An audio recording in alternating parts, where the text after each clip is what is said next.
comes to this sport, accuracy and precision are what it's all about. Aiming with axes and with knives, and sometimes with two people tossing at once. Oh, that was pretty. Welcome to the world of axe and knife throwing. Zach Silva and Scott St. Clair are two of New Hampshire's own professional competitors. When I was a kid, I went to Hampton Beach. There was a store that used to sell like little fake throwing knives and throwing stars, and I'd go buy those and I'd take them home and I'd throw them into the drywall, and I thought it was really cool. Never ever even heard of axe throwing. After the first night, was hooked. They're two of the Granite Staters coming off a recent appearance at the pinnacle of competition, the World Axe and Knife Throwing Championships in Appleton, Wisconsin. Had a great time. We all did, I think, very well, especially for some people's being their first time out there. Zach competing in hatchet and hatchet duels with Scott. That's where team members throw at the same time. Scott also competes in knife throwing too. Usually a little bit of nerves, so you gotta calm yourself down and you're just focused on the target. We always have a saying, you're playing against the target, not against your opponent. Athletes qualify by gaining points from other tournaments, all culminating at the championships, which had hundreds of throwers and tens of thousands of dollars in prize money up for grabs. Our New Hampshire throwers generally finishing towards the middle of the pack.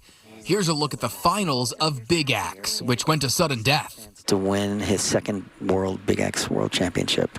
Or are we just going to do it again? And Lucas nails it. Does it. Lucas nails it. In duels, teammates throw together with knives. The board can get a bit crowded. I think there's two more inside the inner circle. Oh my goodness. Got saved by that ricochet. They are still stuck lucky in that the knife board. stayed in the board for Look points. at that 4 tip. points, it looks like. We can see the tip there in the board, so that looks like it's a scoreable knife. And the hatchet final, showcasing what the local throwers tell us they love most about the sport. Oh, no, that'll close it out. That'll do it. And now, congratulations to Dylan, two-time Dylan Teets, two-time hatchet world champion. The hug between competitors before the victor celebrates, exemplifying the respect and camaraderie between one another. I've got friends from Connecticut, Pennsylvania, Texas, California, and I continue to make more friends as we go, which is probably the most exciting part for me. I like meeting people, I like talking to people, and this is a great way to kind of do everything that I want to do all at once. That's probably the best part rather than the throwing itself, meeting the people that you've seen throwing in the bigger tournaments that you've seen for years, talked to on social media, but never actually met.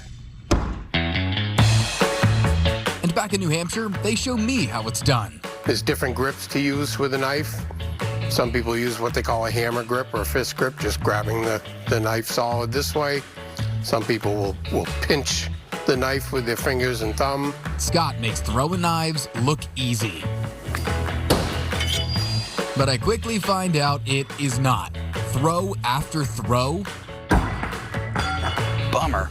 And I only got one single knife in the target, thanks to Scott's coaching, but it wasn't even on camera. A little more power. There we go. All right, we'll leave the knife throwing to the pros. Maybe the axe will be my game? Zach walks us through how. Straight out in front, you can line the top of your knuckle up with the bullseye. Top of the axe is going to fall straight back over the top of your shoulder, elbow still pointed forward. Then you're just going to pull through nice and easy and release straight ahead. First throw. You give it a little bit of that snap. A little bit of that, Yeah. so that's where you say no wrist action at the end. Correct. But I can feel that I am so close. There you go. There we go. Little off, but the left to right was pretty good. And when you nail an axe into the board, the feeling, I like the word satisfying. Satisfying, like. and sometimes you even get some beginner's luck. I'm good.